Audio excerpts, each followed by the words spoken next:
বিশ্ব পরিস্থিতির জন্য। প্রভু, তুমি সবকিছু জানো। এই সময় তুমি আমাদের সঙ্গে থাকো, সুরক্ষা করো। জীবনের শেষ দিন পর্যন্ত তোমার আদর্শ অনুসরণ এবং প্রচার করতে করতে যেন আমরা আমাদের জীবন অতিবাহিত করতে পারি। তুমি আমাদের সেই আশীর্বাদ দান করো। আমাদের সঙ্গে থাকো, সহায় হও। এই প্রার্থনা, ধন্যবাদ, মুক্তিদাতা পুনরুত্থিত প্রিয় প্রভু যীশু তোমার পবিত্র নামে চাই, আমেন।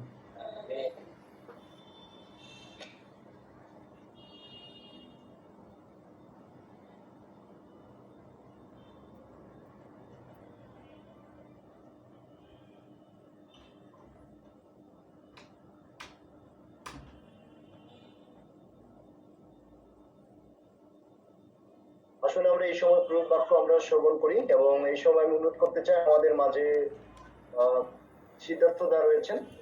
আমি এই সময় সবাই অনুরোধ করতে চাই যে তিনি ঈশ্বরের বাক্য আমাদের মাঝে বিভাজন করবেন। প্রথমত পিতা ঈশ্বরকে ধন্যবাদ দেই, আর ধন্যবাদ দিই আমাদের অনলাইন চার্চ সার্ভিসের যারা কর্ণধার এবং যারা একটু পরিচালনা দান করছেন তাদেরকে ধন্যবাদ দিই। এবং আপনারা যারা আজকে উপস্থিত হয়েছেন, হয়তো মাঝে মাঝে হয়তো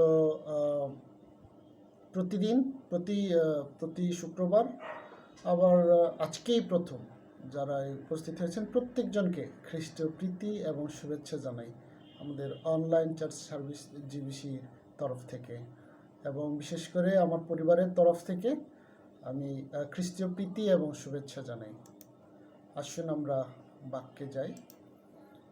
আমি আজকে যে বিষয়টা নিয়ে কথা বলতে চাই সেই বিষয়টা হচ্ছে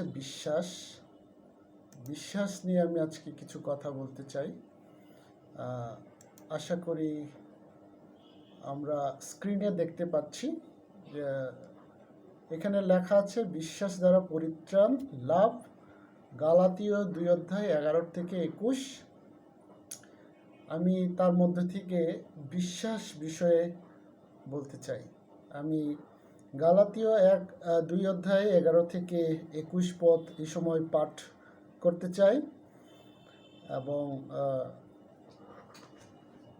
পাঠ করি।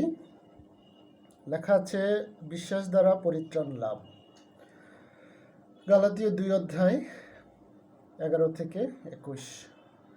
কিন্তু কৈফা মানে পিতর যখন আন্তিওখিয়ায় আসিলেন, তখন আমি মুখের উপরেই তাহার প্রতিরোধ করিলাম, কারণ তিনি দোষী হইয়াছিলেন।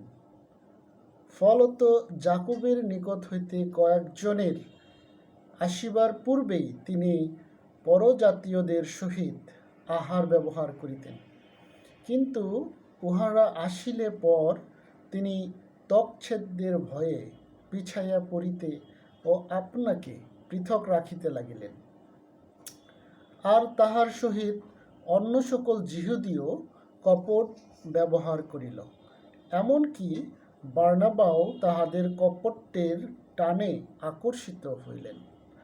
কিন্তু আমি যখন দেখিলাম তাহারা সুসমাচারের সত্য অনুসারে সরল পথে চলে না, তখন আমি সকলের সাক্ষাতে কৈফাকে মানে পিতর কহিলাম, তুমি নিজে যিহুদি হইয়া যদি যিহুদিদের মতো নয় কিন্তু পরজাতীয়গণের মতো আচরণ করো, তবে কেন পরজাতিগণকে যিহুদিদের মতো আচরণ করিতে বাধ্য করিতেছ? আমরা জাতিতে যিহুদি, আমরা পরজাতীয় পাপী নহি। তথাপি বুঝিয়াছি ব্যবস্থার কার্য হেতু নয়, কেবল যীশু খ্রিস্টের বিশ্বাস দ্বারা মনুষ্য ধার্মিক গণিত হয়। লেখা আছে কেবল যীশু খ্রিস্টে বিশ্বাস দ্বারা মনুষ্য ধার্মিক গণিত হয়। সেই জন্য আমরাও খ্রিস্ট যীশুতে বিশ্বাসী হইয়াছি, যেন ব্যবস্থার কার্য হেতু নয়, কিন্তু খ্রিস্টে বিশ্বাস হেতু ধার্মিক গণিত হয়। কারণ ব্যবস্থার কার্য হেতু কোনো মনুষ্য ধার্মিক গণিত হইবে না। আবার পড়ছি, কারণ ব্যবস্থার কার্য হেতু কোনো মনুষ্য ধার্মিক গণিত হইবে না, কিন্তু আমরা খ্রিস্টে ধার্মিক গণিত হইবার চেষ্টা করিতে গিয়া আপনারাও যদি পাপী বলিয়া প্রতিপন্ন হইয়া থাকি, তবে তৎপ্রযুক্ত খ্রিস্ট কি পাপের পরিচারক? তাহা দূরে থাকুক। কারণ আমি যাহা ভাঙিয়া ফেলিয়াছি তাহাই যদি পুনর্বার গাঁথি, তবে আপনাকেই অপরাধী বলিয়া দাঁড় করাই। আমি তো ব্যবস্থার উদ্দেশ্যে মরিয়াছি, ঈশ্বরের উদ্দেশ্যে জীবিত হই। খ্রিস্টের সহিত আমি ক্রুশরোপিত হইয়াছি। আমি আর জীবিত নই, কিন্তু খ্রিস্টই আমাতে জীবিত আছেন। আর এখন মাংসে থাকিতে আমার যে জীবন আছে, তাহা আমি বিশ্বাসে ঈশ্বরের পুত্রে বিশ্বাসেই যাপন করিতেছি। তিনিই আমাকে প্রেম করিলেন এবং আমার নিমিত্তে আমাকে প্রদান করিলেন।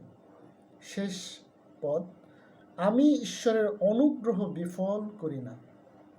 কারণ ব্যবস্থা দ্বারা যদি ধার্মিকতা হয়, তাহা হইলে খ্রিস্ট অকারণে মরিলেন। আমি আবার পড়ছি, আমি খ্রিস্টে ঈশ্বরের অনুগ্রহ বিফল করি না।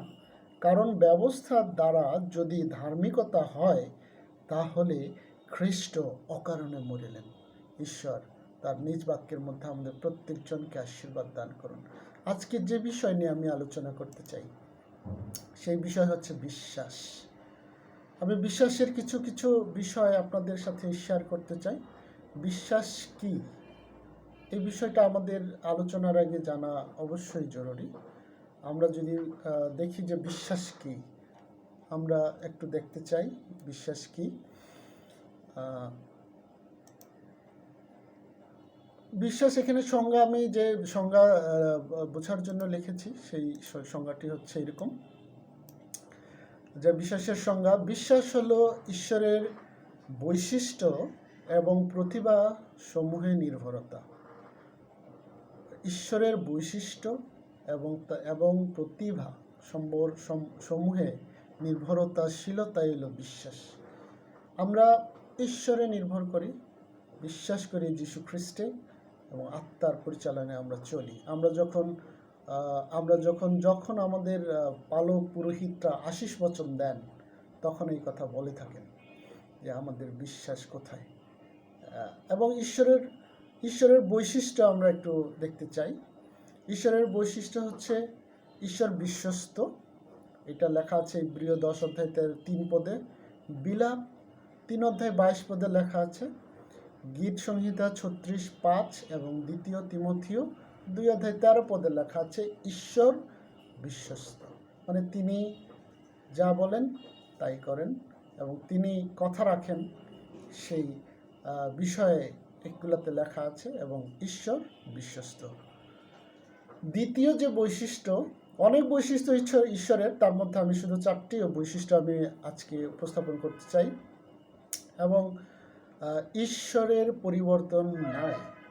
মালাখি 3 অধ্যায় 6 পদে এটা লেখা আছে, ঈশ্বরের কোনো পরিবর্তন নাই। তিনি আদিতে যেমন ছিলেন, এখনও তেমনই আছেন, এবং ভবিষ্যতে এবং শেষকালেও তিনি তেমনই থাকবেন। কোনো পরিবর্তন নাই, এবং ওনার কথার কোনো নড়চড় হবে না। এবং তৃতীয় যে বিষয়টা, সেটা হচ্ছে ঈশ্বর পবিত্র। 1 শমূয়েল 2 অধ্যায় 2 পদে লেখা আছে। গীত সংহিতা তার 47:4 পদে লেখা আছে, 99:9 পদে লেখা আছে গীত সংহিতা, ঈশ্বর পবিত্র। কিন্তু আমরা মানুষ পাপী, এটা আমরা সবাই জানি। তারপর চতুর্থ যে বিষয়, সেটা হচ্ছে ঈশ্বর প্রেমময়। ঈশ্বর প্রেমময়, ঈশ্বর নিজেই প্রেম। আমরা জানি, বাক্য আমরা যারা পাঠ করি আমরা জানি ঈশ্বর স্বয়ং তিনি নিজেই প্রেম।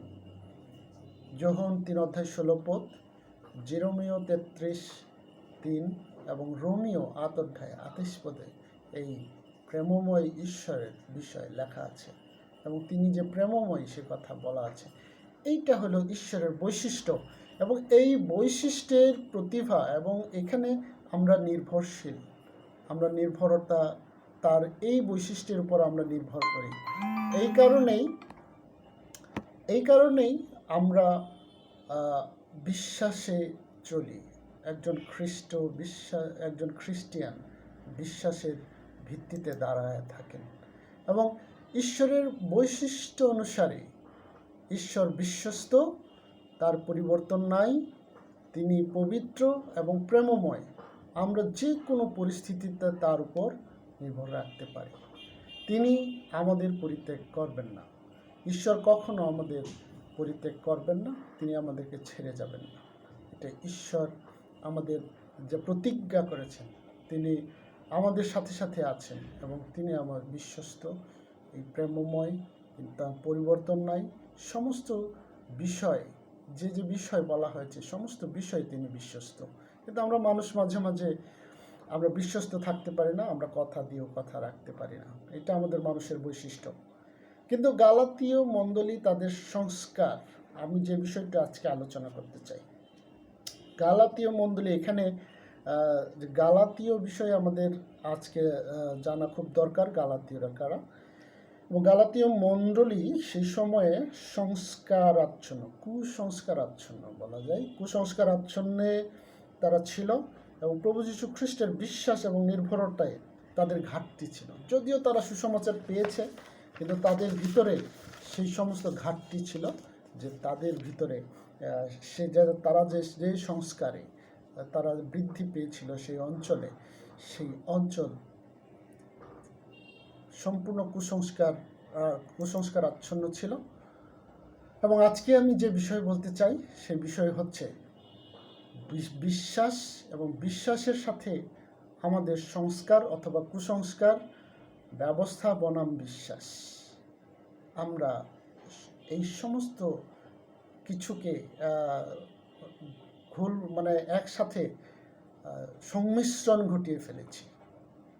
সেই বিষয়টা একটু এখানে যেভাবে বলা হয়েছে, যে বাক্যে আমরা পাঠ করেছি, সেই পিতর কৈয়াফা বলা হয়েছে, কৈয়াফা পিতর আন্তোখিয়ায় কি করেছিলেন? তিনি করেছিলেন যে সেখানে যিহুদি আসার আগে, যিহুদির জানার আগে তিনি পরজাতীয়দের সাথে ব্যবহার করলেন। পরজাতীয়রা যারা যেভাবে খাওয়া দাওয়া করতেন, যেভাবে উঠা বসা করতেন, যেভাবে আচার আচরণ করতেন, তিনি সেই ঠিক একই করলেন। আবার যিহুদি কয়েকজন যখন ওনার কাছে চলে আসলেন, পিতর সম্পূর্ণ চেঞ্জ হয়ে গেলেন। তখন তিনি নিজেকে সম্পূর্ণ যিহুদি প্রচার করলেন এবং বিশেষ করে যে ছিন্ন ত্বকছেদবিহীন এই সমস্ত যে বিধি, মসির সময়ে যে বিধি নিষেধ, সেই সমস্ত নিয়ে তিনি বাড়াবাড়ি শুরু করে দিলেন। এবং সেখানে গালাতীয় যারা আছে, গালাতীয়দেরকে তিনি ত্বকছেদ হওয়ার জন্য পিড়াপিড়ি শুরু করে দিলেন।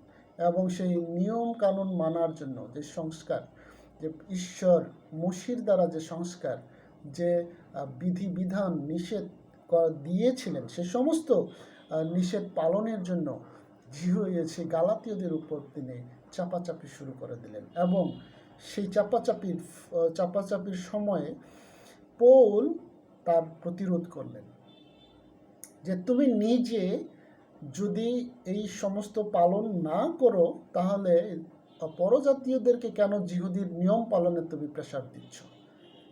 এইরকম একটা বিষয়। আসলে দেখি আমরা যিহুদিদের যে কালচার ছিল, যিহুদিদের যে সংস্কার বা যে ঈশ্বর থেকে যে প্রদত্ত তাদের যে সংস্কার ব্যবস্থা ছিল, সেই ব্যবস্থা যদি আমরা দেখতে যাই, তাদের মধ্যে ত্বকছেদ ছিল সর্বাগ্রে। ত্বকছেদ তাদের করতেই হইতো এবং মসির সময়ে সেটা শুরু হয় এবং আজও পর্যন্ত যিহুদিদের মধ্যে রয়েছে। এবং তাদের মধ্যে ছিল পর্ব পালন, নিয়ম রক্ষা, ব্যবস্থা পালন, তারপর পরম্পরা, তাদের যে আদি পিতারা যা করতো সেই সমস্ত ধারণ করাই তাদের কার্যক্রম ছিল। যদি আমরা বাইবেল দেখি, বাইবেল দেখলে আমরা দেখব লেবীয় পুস্তকে ঈশ্বর তাদের জন্য অনেক বিধি বিধান, যেটা তারা সংস্কার, যারা পরম্পরা হিসাবে তারা নিয়েছিল তাদের জীবনে। আমরা একটি বিষয় শুধু দেখতে চাই। লেবীয় 1 অধ্যায় 3 পদ থেকে 9 পদে লেখা আছে যে তাদের জন্য যে হোম বলির নিয়ম দেয়া হয়েছে, সেই নিয়ম সেই নিয়মে লেখা আছে যে সেদিন গরু পাল হইতে হোম বলির উপহার দেয়, তবে নির্দোষ একটি পুং পশু আনিবে, সদাপ্রভুর সম্মুখে গ্রাহ্য হইবার জন্য সমাগম তাম্বুর দ্বার সমীপে আনয়ন করিবে। পরে সে হোম বলির মস্তকে হস্তার্পণ করিবে, আর তাহার প্রায়শ্চিত্ত রূপে তাহার পক্ষে গ্রাহ্য হইবে। পরে সে সদাপ্রভুর সম্মুখে সেই গোবৎস হনন করিবে। হারনের পুত্র যাজকগণ তাহার রক্ত নিকটে আনিবে এবং সমাগম তাম্বুর দ্বার সমীপে স্থিত বেদির উপরে সেই রক্ত চারিদিকে প্রক্ষেপ করিবে। আর সে ওই হোম বলির চর্ম খুলিয়া তাহাতে খণ্ড খণ্ড করিবে। পরে হারন যাজকদের পুত্রগণ বেদির উপরে অগ্নি রাখিবে ও অগ্নির উপরে কাষ্ঠ সাজাইবে। আর হারন পুত্র যাজকেরা সেই বেদির উপরিস্থ অগ্নি ও কাষ্ঠের উপরে তাহার খণ্ড সকল ও মস্তক ও মেদ রাখিবে, কিন্তু তাহার অন্ত্র ও পদ জলে ধৌত করিবে। পরে যাজক বেদির উপরে সেই সমস্ত দগ্ধ করিবে। ইহা হোম বলি, সদাপ্রভুর উদ্দেশ্যে সৌরবার্থক অগ্নিকৃত উপহার। হ্যাঁ,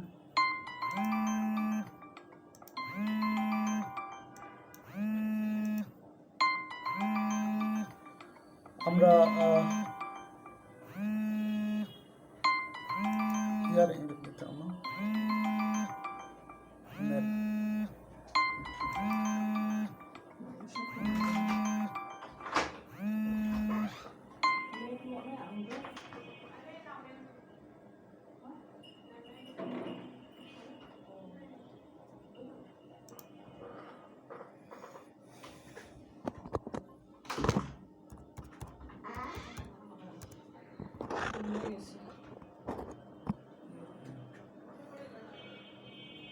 আমরা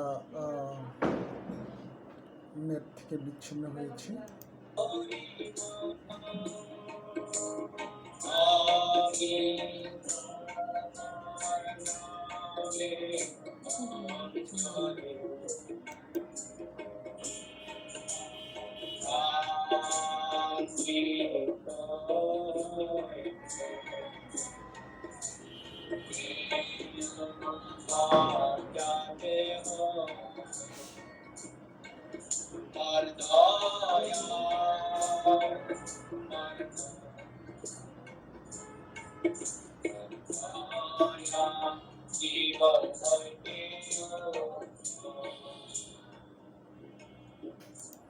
আমি দুঃখিত যে আমার নেট চলে গিয়েছিল।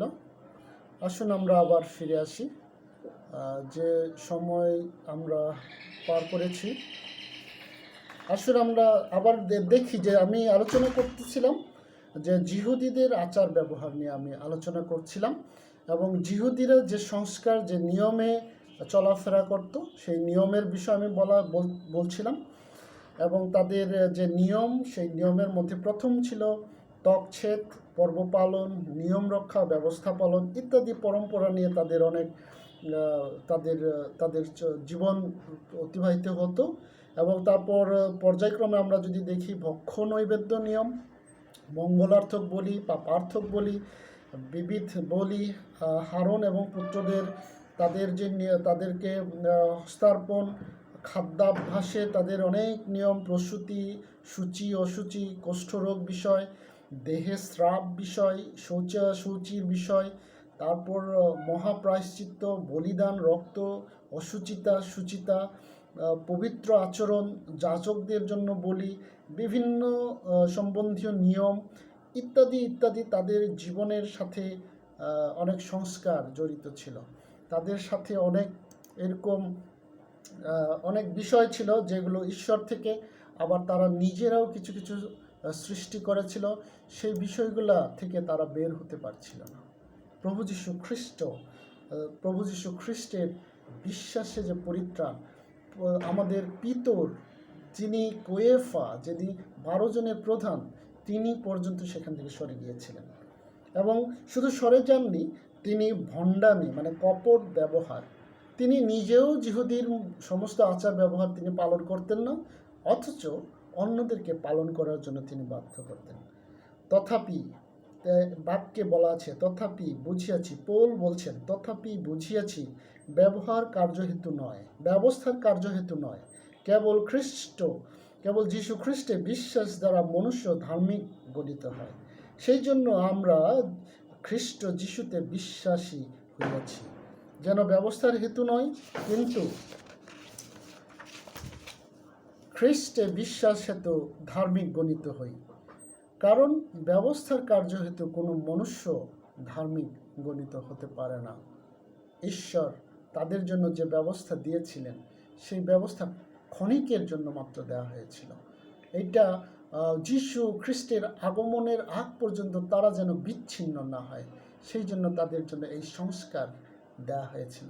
কিন্তু তারা সেই সংস্কার কুসংস্কারে পরিণত করে ফেলেছিলেন। আমি যে বিষয়টি নিয়ে কথা বলছি সেটা হচ্ছে সংস্কার বা ব্যবস্থা বনাম বিশ্বাস। আমরা যদি দেখি গালাতীয়ের বিষয়, গালাতীয়দেরও ঠিক তেমনি সংস্কার বলি আর কুসংস্কার বলি, তাদের ভিতরেও সে কিছু না কিছু সংস্কার ছিল। এবং সেই সংস্কার যদি আমরা দেখি, গালাতীয়রা কারা, গালাতীয়দের বিষয়ে আলোচনা যদি করতে যাই, গালাতীয় উত্তর তুরস্কের একটি অঞ্চলকে বোঝায়।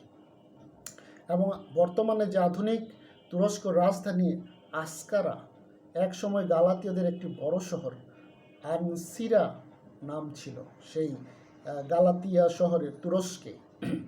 গালাতিয়া নামটি 228 BCE অঞ্চলে ব্যবসায়ী, এবং এই সময়কালে প্রভু যীশু খ্রিস্টের আগমনের 200 বছর আগে সেই গালাতিয়ানরা রোমের দ্বারা আক্রান্ত হয়, এবং রোম তাদের সেই প্রদেশ, সেখানে একটা প্রদেশ তৈরি করে। এবং কারা এই গালাতীয় যদি আমরা দেখি, যদি আমরা আপনারা আজকে অনেক জানার অনেক মাধ্যম আছে, বিশেষ করে গুগল ড্রাইভে যদি আপনারা যান, সেখানে দেখবেন যে গালাতীয়রা হচ্ছেন একজন, তাদেরকে বলা হয় আরেকটা নাম আছে তাদের, সেটা হলো সেল্টস বলা হয় গালাতীয়দের। এবং গালাতীয়রা গোষ্ঠী, আমরা নিজেরাও বুঝি নৃতাত্ত্বিক জনগোষ্ঠী, ওনারা হচ্ছেন জনগোষ্ঠী, এবং এশিয়া মাইনরে তাদের বিস্তার ছিল। যদি দেখি গালাতিয়া প্রদেশে তারা নৃতাত্ত্বিক উপজাতি যাই বলি আমরা, ওনারা তাই ছিলেন। আদিবাসী বলি, ওনারাও তাই ছিলেন। এবং বিশেষ করে রোমানদের আগে তাদের সেখানে গ্রিক শাসন ব্যবস্থা ছিল। সেই গ্রিকরা তাদের তারা প্রাদেশিক শাসন তাদের উপরে চালায়, এবং গ্রিকদের সেই যে নিয়ম কানুন, যে সংস্কার বলেন, যে ধর্ম আচার ব্যবহার, সমস্ত কিছু তাদের ভিতরে বিদ্যমান ছিল। এবং যদি আমরা দেখি প্রেরিত 13-14 পদে সে বিষয় লেখা আছে, বা গ্রিকদের সে আচার ব্যবহার। এবং আমরা যদি দেখি গালাতীয় সম্বন্ধে লেখা আছে, লাইটফুট নামে একজন, তিনি মন্তব্য করেছেন গালাতীয়দের বিষয়ে, গালাতীয়দের মেজাজ আমরা গোলদের সম্পর্কে তিনি বলেছেন, গালাতীয়দের সম্পর্কে তিনি বলেছেন তারা চঞ্চল ও কুসংস্কারবাদী ছিল। গালাতীয়রা চঞ্চল এবং কুসংস্কারবাদী ছিল, এটা পাওয়া যায়। উনি এইভাবে তাদেরকে মন্তব্য করেছেন। এবং পৌল গ্রিক ভাষায় তাদের জন্য চিঠি লিখেছিলেন, কারণ তারা সম্পূর্ণভাবে গ্রিক কালচারে রূপান্তরিত হয়ে গিয়েছিলেন। তাদের নিজেদের সংস্কার সমস্ত ভুলে গিয়ে তারা গ্রিক কালচারে পরিণত হয়েছিল। আর গ্রিক যদি আমরা দেখি, গ্রিকদের কালচার, তাদের ধর্ম যদি আমরা আলোচনা করতে যাই, তাহলে তারা পৌরাণিক বিষয় নিয়ে তারা অত্যন্ত ব্যতিব্যস্ত ছিল। এবং আমরা দেখি গ্রিকদের অনেক দেবতা ছিল, এর মধ্যে 12 দেবতা সব থেকে উল্লেখযোগ্য। সেই বিষয়গুলো আমরা সবাই জানি। আমরা কিছু হলেও গ্রিকদের সম্বন্ধে আমরা লেখাপড়া করেছি। এবং গ্রিক যদি আমরা বলতে যাই যে তারাই রাশিফল গণনা, তারপর দিন গণনা, তারপর কুসংস্কার, তারপর মিল্কি ওয়ে, চন্দ্র সূর্য গ্রহণ, এইগুলা। তারপর যদি আমি বলতে যাই তাহলে 75% কুসংস্কার গ্রিক থেকে এসেছে আমাদের এই পৃথিবীতে। এবং যদি বলি অন্যান্য 20% ধরা যায় হিন্দুদের কালচার থেকে এসব কুসংস্কারগুলো এই পৃথিবীতে এসেছে, এবং অন্যান্য 5% যেটা আপনারা যদি গুগল সার্চ করেন সেখানে আপনারা দেখতে পাবেন। কিন্তু আমি যে বিষয়টা বলতে চাই সেই বিষয়টা হচ্ছে যে কুসংস্কার, সংস্কার আমরা যাই বলি এখন, এবং বনাম বিশ্বাস আমাদের আজকে আমাদেরকে এই সমস্ত কিছু আবার বিভাজন করছে। এবং এইখানে যে পার্ট আমি বাক্য থেকে যে পার্ট আমি নিয়েছি সেখানে সেই বিষয়টা স্পষ্ট পৌল তুলে ধরেছেন, এবং সবাই সেই বিশ্বাস ছেড়ে তারা নিজেদের সংস্কারের দিকে চলে যায়। এই যে পৌরাণিক কাহিনী, যদি আমি ছোটবেলায় পৌরাণিক একটা কাহিনী শুনেছিলাম, যেন জাদুকর তার যদি জীবনে 101 জন পবিত্র মানুষের রক্তে সে স্নান করতে পারে তাহলে সে অনন্ত জীবন পাবে, কিন্তু ঘটনাচক্রে সে শেষ জনের হাতে মারা পড়ে, কিন্তু তিনি মারা পড়েন, অনন্ত জীবনের প্রত্যাশা চিরতরে ধূলিসাৎ হন। এইভাবে পৌরাণিক সেইগুলো শিহরণ জাগায়, আমাদের প্রচুর শিহরণ জাগায়। আর কিছু কিছু সংস্কার আছে যে সংস্কারগুলো আমাদের শিহরণ জাগায়, আমাদেরকে এখনও সেই দিকে টানে, যদিও আমরা সে সমস্ত প্রভু যীশু খ্রিস্টে আমরা জয় করেছি, কিন্তু তারপরেও আমাদেরকে সেই বিষয়গুলো টানে। সেই সময়ে সেই গালাতীয় মণ্ডলীতে সেই সমস্ত কিছু প্রভু যীশু খ্রিস্টের সেই সুসমাচার, সেই যে তার বিশ্বাসের যে পরিত্রাণ, সেই বিষয়টি সম্পূর্ণ ধামাচাপা পড়ে যাচ্ছিল এই সংস্কারের জন্য। এই সংস্কার আমরা যাই বলি তার মধ্যে ব্যবস্থার কাছে আবার ধামাচাপা পড়ে যাচ্ছিল। সেই সময়ে পৌল উচ্চস্বরে তিনি আবার বলেছিলেন তথাপি বুঝিয়াছি ব্যবস্থার কার্য হেতু নয়, কেবল যীশু খ্রিস্টে বিশ্বাস দ্বারা মনুষ্য ধার্মিক গণিত হয়। আমেন। তিনি আবার সোচ্চার হয়েছিলেন, পিতরের বিরুদ্ধে সোচ্চার হয়েছিলেন, সেখানে যারা বিশ্বাসী তাদের বিরুদ্ধে সোচ্চার হয়েছিলেন, তাদেরকে স্মরণ করিয়ে দিচ্ছিলেন সেই জন্য আমরা খ্রিস্ট যিশুতে বিশ্বাসী হইয়াছি, যেন ব্যবস্থার কার্য হেতু নয় কিন্তু খ্রিস্টে বিশ্বাস হেতু ধার্মিক গণিত হই। কারণ ব্যবস্থার কার্য হেতু কোনো মনুষ্য ধার্মিক গণিত হইতে পারে না। হালেলুয়া। পৌল সেই দিন আবার সেই বিষয়টি তুলে ধরেছিলেন, এবং আমি আবার বলছি যে আমি কথা বলছি সংস্কার, ব্যবস্থা বা কুসংস্কার যাই বলেন বনাম বিশ্বাস, সেই সমস্ত কিছু মিলেমিশে একাকার হয়ে গিয়েছিল সেই সময় গালাতি মণ্ডলীতে। কোনটা বিশ্বাসে, কোনটা সংস্কারের, এই সমস্ত বিষয় ওলট পালট হয়ে গিয়েছিল। সমস্ত কিছু মিলেমিশে বিশ্বাসের যে ধারা সেটাই সম্পূর্ণভাবে ভেঙে গিয়েছিল। যদি আমরা দেখি, বলা হয়েছে গালাতীয় 3:10 বলা হয়েছে, বাস্তবিক যাহারা ব্যবস্থার ক্রিয়াবলম্বী, বলতেছে বাস্তবিক যাহারা ব্যবস্থার ক্রিয়াবলম্বী তাহারা সকলে শাপের অধীন। কারণ লেখা আছে, যে কেহ ব্যবস্থা গ্রন্থে লিখিত সমস্ত কথা পালন করিবার জন্য তাহাতে স্থির না থাকে সে শাপগ্রস্ত। আপনি যদি ব্যবস্থা পালন করতে যান, আপনি যদি সমস্ত ব্যবস্থা যদি একদম নিখুঁতভাবে পালন না করেন তাহলে কিন্তু আপনি শাপগ্রস্ত। স্পষ্ট বাক্যে বলা আছে আপনি কিন্তু শাপগ্রস্ত। আপনি যদি ব্যবস্থায় ফেরেন তাহলে ব্যবস্থা একদম নিখুঁতভাবে আপনাকে পালন করতে হবে, তারপরেও আপনি ধার্মিক গণিত হতে পারবেন না বাক্য বলে। তো বলা হয়েছে কিন্তু ব্যবস্থার দ্বারা কেহ ঈশ্বরের সাক্ষাতে ধার্মিক গণিত হয় না, ইহা স্পষ্ট, কারণ ধার্মিক ব্যক্তি বিশ্বাস হেতু বাঁচে।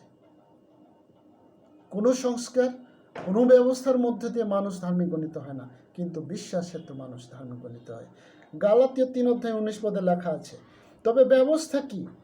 বলা হচ্ছে অপরাধের কারণ তাহা যোগ করা হইয়াছিল, যে পর্যন্ত না সেই বংশ আইসে। সেই বংশ মানে প্রভু যীশু খ্রিস্টকে বোঝানো হয়েছে। সেই বংশ না আইসে যাহার কাছে প্রতিজ্ঞা করা গিয়াছিল, আর তাহা দূতগণ দ্বারা একজন মধ্যস্থের হস্তে বিধিবদ্ধ হইল। সে মধ্যস্থ আমাদের প্রভু যীশু খ্রিস্ট। সেই বংশ আমাদের প্রভু যীশু খ্রিস্ট। সেই পর্যন্ত এই ব্যবস্থা ঈশ্বর গালাতীয় না, জিহুদীদের জন্য প্রভু ঈশ্বর দিয়েছে, ইসরায়েল জাতির জন্য দিয়েছিলেন, কিন্তু সেটা চিরদিনের জন্য তিনি দেননি। গালাতীয় 4:8 লেখা আছে, পরন্তু সেই সময়ে তোমরা ঈশ্বরকে না জানিয়া যাহারা স্বভাবত ঈশ্বরের নহে তাহাদের দাস ছিলে, কিন্তু এখন ঈশ্বরের পরিচয় পাইয়াছ, বরং ঈশ্বর কর্তৃক পরিচিত হইয়াছ, তবে কেমন করিয়া পুনর্বার ওই দুর্বল অকিঞ্চন অক্ষরমালার প্রতি ফিরিতেছ, আবার ফিরিয়া সেইগুলির দাস হইতে চাহিতেছ। তোমরা বিশেষ বিশেষ দিন, মাস, ঋতু, বৎসর পালন করিতেছ। তোমাদের বিষয়ে আমার ভয় হয়, কি জানি তোমাদের মধ্যে বৃথা পরিশ্রম করিতেছে। হালেলুয়া। এখানে পৌল স্পষ্ট অভিযোগ করছেন যে তোমরা শুধু মাস, পর্ব পালন ইত্যাদি ইত্যাদি নিয়ে ব্যস্ত, সেইগুলো তোমাদের পরিত্রাণ করতে পারে না। তোমাদেরকে যদি পরিত্রাণ করে প্রভু যীশু খ্রিস্টে, শুধুমাত্র প্রভু যীশু খ্রিস্টে বিশ্বাসী আমাদেরকে সেই গালাতীয় মণ্ডলীকে পরিত্রাণ দিতে পারে এবং দিয়েছিল। সেই বিষয়ে পৌল আরেকটি বার স্মরণ করে দিচ্ছেন গালাতীয় মণ্ডলীকে। খ্রিস্টতে প্রিয় ভাই এবং বোনেরা, আমি আজকে আমাদের নিজেদের জনগোষ্ঠীর কাছে প্রশ্ন রাখতে চাই। আমাদের নিজেদেরকে আমরা আজকে একটু প্রশ্ন করতে চাই। আমরা এখনো অনেক সময় বলতে শুনি যে স্খাং আচুয়াম্বি যেটা বলে আসছে, আশি নামজা, আশি মালজা, এরকম একটা শব্দ আমরা প্রায়ই শুনি, এখনো শুনি। যদি আমরা দেখি যে এই আশি মালজার মূল কেন্দ্রবিন্দু কোত্থেকে আসছে লগা মুকজং নাপ্পা। এটা আমরা শুনে আসছি যে মান্দিনী মুকজং নাপ্পা। তারপরে আরও বলে যে স্খাল নৌকা, স্খাল বাঙা। অনেক সময় ছোটোকালে আমরা স্খালের জন্য ভয়ে বাসা থেকে বের হতাম না, অনেক গাছের ছাল ছুল দরজার সামনে টানায় রাখতাম। তারপর আরেকটা বিষয় আছে যে মান্দিজা। এই সমস্ত বিষয় আমাদেরকে নাস্তানাবুদ করে ছাড়ত। এবং যদি আমরা দেখি যে বাচ্চাদের জন্য নজর ফোঁটা, শনিবার শুভ অশুভ, সন্ধ্যাকালীন মুখ সন্ধ্যায় কোথাও যাওয়া নিষেধ, বিশেষ করে অন্তঃসত্ত্বা মহিলা, তারপর ঝাড়ফুঁক, নির্ভরতা, কবিরাজ, মন্ত্র, তারপরে ইত্যাদি ইত্যাদি। যদিও বাইবেল স্বীকার করে যে যারা মন্ত্র সন্ত্র এই সমস্ত করে তাদেরও কিন্তু শক্তি আছে, কিন্তু তারা চিরন্তন নরকের বাসী, তারা স্বর্গবাসী কোনোদিন হতে পারবে না, বাক্য বলে। এবং আমরা সেই মন্ত্রবেত্তাদের শক্তি দেখেছিলাম ফরৌন রাজার সেই মসির 10টি আঘাতের সময়। প্রায় সমস্ত কিছুই মসি যা দেখিয়েছিলেন সে মন্ত্রবেত্তারাও তাই দেখাতে সক্ষম হয়েছিলেন। তারপর 7-8টি আঘাতের পর থেকে আর মন্ত্রবেত্তারা সেই বিষয় দেখাতে পারেনি, কিন্তু সেই বিষয়গুলো আমরা দেখতে পাই। কিন্তু দেখি যে আমাদের গারদের ভিতরেও যে পঞ্জিকা দেখার একটা রেওয়াজ আছে, বিবাহ পঞ্জিকা দেখে আমরা দিনকাল ঠিক করি। এবং বিয়ের পর মহিলারা যদি হাত খালি থাকে, কোনো কিছু গহনা পাতি যদি না পড়ে, তখন আমরা বলতে শুনি আশি নামজা, শেষিয়া, উমুক সুমুক ইত্যাদি ইত্যাদি। অনেক সংস্কার, তারপর খনার বচন পালনে আমরা গারোরা কিন্তু অনেক অ্যাডভান্স এই সমস্ত বিষয়ে। আমি যেটা দেখেছি সেটা আমি আজকে শেয়ার করছি, হয়তো আপনাদের জীবনে নাও থাকতে পারে। এবং দেখা যায় যে অনেকেই আংটি পরে ভাগ্য পরিবর্তনের ব্যবস্থা চিন্তা চেতনায় করেন, আংটিতে নিজের ভাগ্য পরিবর্তনের চিন্তা করেন। কিন্তু খ্রিস্টেতে প্রিয় ভাই বোনেরা, মার্কটার 16 লেখা আছে, তাহারা সর্প তুলিবে এবং প্রাণনাশক কিছু পান করিলেও তাহাতে কোনো মতে তাহাদের হানি হইবে না। ঈশ্বর সম্পূর্ণ, প্রভু যীশু খ্রিস্ট আমাদেরকে সম্পূর্ণভাবে শক্তি দিয়েছেন এবং আমাদেরকে অন্যের রোগ মুক্তি করার শক্তি দিয়েছেন। নিজেদেরকে প্রতিরোধ করার শক্তি দিয়েছেন। প্রভু যীশু খ্রিস্ট আমাদেরকে আশীর্বাদ করেছেন এই সমস্ত কিছু দিয়ে। কিন্তু আজকে যে কথা আমি বলছি সেটা হচ্ছে সংস্কার বা কুসংস্কার ব্যবস্থা বনাম বিশ্বাস। কিন্তু প্রভু যীশু খ্রিস্ট তিনি বলছেন, পৌল আরেকটিবার আমাদেরকে স্মরণ করিয়ে দিচ্ছেন, তিনি বলছেন, তথাপি বুঝিয়াছি ব্যবস্থার কার্যহেতু নয়, বা সংস্কারের কার্যহেতু নয়, বা কুসংস্কারের কার্যহেতু নয়, কেবল যীশু খ্রিস্টে বিশ্বাস দ্বারা মনুষ্য ধার্মিক গণিত হয় এবং মানুষ বেঁচে থাকে বিশ্বাস ধারায়। আমরা পড়েছি ধার্মিক বিশ্বাস হেতু বাঁচিবে, আর অন্য কিছু না। আমরা এই সংস্কার কুসংস্কার দ্বারা আমরা কখনোই বাঁচতে পারি না। কারণ পৌল বলছেন, কারণ আমি যাহা ভাঙিয়া ফেলিয়াছি তাহাই যদি পুনর্বার গাঁথি, তবে আপনাকে অপরাধী বলিয়া দাঁড় করাই। আমি তো ব্যবস্থার দ্বারা ব্যবস্থার উদ্দেশ্যে মরিয়াছি, যে যেন ঈশ্বরের উদ্দেশ্যে জীবিত হই। খ্রিস্টের সহিত আমি ক্রুশারোপিত হইয়াছি। আমি আর জীবিত নই, কিন্তু খ্রিস্টই আমাতে জীবিত আছেন। আর এখন মাংসে থাকিতে আমার যে জীবন আছে, তাহা আমি বিশ্বাসে, ঈশ্বরের পুত্রে বিশ্বাসেই যাপন করিতেছি। তিনি আমাকে প্রেম করিলেন এবং আমার নিমিত্ত আপনাকে প্রদান করিলেন। আমি ঈশ্বরের অনুগ্রহ বিফল করি না, কারণ ব্যবস্থা দ্বারা যদি ধার্মিক হয়, তাহা হইলে খ্রিস্ট অকারণে মরিলেন, যেন আমরা খ্রিস্টের মৃত্যু, পুনরুত্থান, স্বর্গারোহণ যেন বৃথা না করি। আমরা যেন সেই সংস্কার কুসংস্কার ব্যবস্থা যাই বলি সেদিকে যেন আর না ফিরি। খ্রিস্টেতে প্রিয় ভাই এবং বোনেরা, যাকব তার 2 অধ্যায় 14 থেকে 26 পদে লেখা আছে। আমি শুধু পাঠ করতে চাই, আপনারা সমস্ত বিষয় বুঝতে পারবেন পাঠ করলে। লেখা আছে, হে আমার ভাতৃগণ, যদি কেহ বলে আমার বিশ্বাস আছে আর তাহার কর্ম না থাকে, বলা আছে, আমি যিশুতে বিশ্বাস করি, তিনি আমাকে সুস্থ করেন, কিন্তু যদি আমি তাবিজ, কবিরাজ অথবা আংটিতে বিশ্বাস করি, তাহলে যিশুকে অপমান করা, স্পষ্ট বলা আছে। তবে তাহার কি ফল দর্শে? সে বিশ্বাস কি তাহার পরিত্রাণ করিতে পারে? কোনো ভ্রাতা কিংবা ভগ্নী বস্ত্রহীন ও দৈনিক খাদ্যবিহীন হইলে, যদি তাহাদের মধ্যে কোনো ব্যক্তি তাহাদেরকে বলে, কুশলে যাও, উষ্ণ তৃপ্ত হও, কিন্তু তোমরা তাহাদেরকে শরীরের প্রয়োজনীয় বস্তু না দেও, তবে তাহাতে কি ফল দর্শিবে? তদ্রূপ বিশ্বাস ও কর্মবিহীন হইলে আপনি একা বলিয়া তাহা মৃত। কিন্তু কেহ বলিবে, তোমার বিশ্বাস আছে আর আমার কর্ম আছে, তোমার কর্মবিহীন বিশ্বাস আমাকে দেখাও, আর আমি তোমাকে আমার কর্ম হইতে বিশ্বাস দেখাইব। তুমি বিশ্বাস করিতেছ যে ঈশ্বর এক, ভালোই করিতেছ। ভূতেরাও তাহা বিশ্বাস করে এবং ভয়ে কাঁপে। কিন্তু হে অসার মনুষ্য, তুমি কি জানিতে চাও যে কর্মবিহীন বিশ্বাস কোনো কাজের নয়? আমাদের পিতা অব্রাহাম কর্মহেতু অর্থাৎ যজ্ঞবেদীর উপরে আপন পুত্র ইসহাককে উৎসর্গকরণ হেতু কি ধার্মিক গণিত হইলেন না? তুমি দেখিতেছ, বিশ্বাস তাহার ক্রিয়ার সহকারী ছিল, এবং কর্মহেতু বিশ্বাস সিদ্ধ হইল। তাহাতে এই শাস্ত্রীয় বচন পূর্ণ হইল, অব্রাহাম ঈশ্বরের বিশ্বাস করিলেন এবং তাহার পক্ষে ধার্মিকতা বলিয়া গণিত হইল, আর তিনি ঈশ্বরের বন্ধু এই নাম পাইলেন। তোমরা দেখিতেছ, কর্মহেতু মনুষ্য ধার্মিক গণিত হয়, শুধুমাত্র বিশ্বাস হেতু হয়। বলা হয়েছে, তোমরা দেখিতেছ কর্মহেতু মনুষ্য ধার্মিক গণিত হয়, শুধু বিশ্বাস হেতু নয়।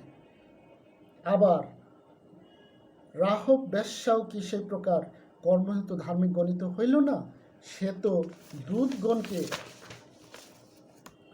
অতিথি করিয়াছিলেন এবং অন্য পথ দিয়া বাহিরে পাঠাইয়া দিয়াছিলেন। বাস্তবিক যেমন আত্মাবিহীন দেহ মৃত, তেমনি কর্মবিহীন বিশ্বাস মৃত। আমেন। আমি যদি প্রভু যীশু খ্রিস্টকে বিশ্বাস করি, তিনি আমার মুক্তিদাতা, তিনি আমার উদ্ধারকর্তা, তাহলে কেন অন্য উদ্ধারকর্তার কাছে আমি শরণাপন্ন হই? যদি শরণাপন্ন হই, সেখানে আমার কর্মবিহীন বিশ্বাস, সেটাই আমাদের কর্মবিহীন বিশ্বাস। আমি যদি এখনো আংটি পরে আমার ভাগ্য পরিবর্তনের চেষ্টা করি, তাহলে কর্মবিহীন বিশ্বাস সেটা বাস্তবায়ন হয়। ঈশ্বরের যীশু খ্রিস্টের মৃত্যুকে আমরা নিষ্ফল করি। খ্রিস্টেতে প্রিয় ভাই বোন বোনেরা, পরিত্রাণ বিশ্বাসে, কিন্তু সংস্কার আমাদের আচ্ছন্ন করে রেখেছে। আমাদের সংস্কার আমাদেরকে সম্পূর্ণভাবে আচ্ছন্ন করে রেখেছে। তাই আরেকটি বার আমি বলতে চাই, আসুন আমরা বিশ্বাসে প্রভুতে আসি এবং বিশ্বাসে প্রভুর কাছে আমাদের সমস্ত কিছু বলি। আমি ঈশ্বরের অনুগ্রহ, বাক্যে লেখা আছে, আমি ঈশ্বরের অনুগ্রহ বিফল করি না, কারণ ব্যবস্থা দ্বারা যদি ধার্মিক হয়, তাহা হইলে খ্রিস্ট অকারণে মরিলেন। আমি যদি আবারও সেই সংস্কারেই চলে যাই, সেই কুসংস্কারই বলি, সংস্কারেই যদি আমি ফিরে যাই, তাহলে প্রভু যীশু খ্রিস্টের মৃত্যু বৃথা, অযথা। সুতরাং খ্রিস্টে বিশ্বাস দ্বারাই যে আমরা আমাদের বিশ্বাস খ্রিস্টে স্থির রাখি এবং নিজেকে প্রশ্ন করি, আমি কি সংস্কার বা কুসংস্কারের দাসত্ব করছি, না প্রভু যীশু খ্রিস্টের দাসত্ব করছি? ঈশ্বর প্রত্যেকজনকে তার বাক্যের মধ্যে দিয়ে আশীর্বাদ দান করুন। ধন্যবাদ সবাইকে।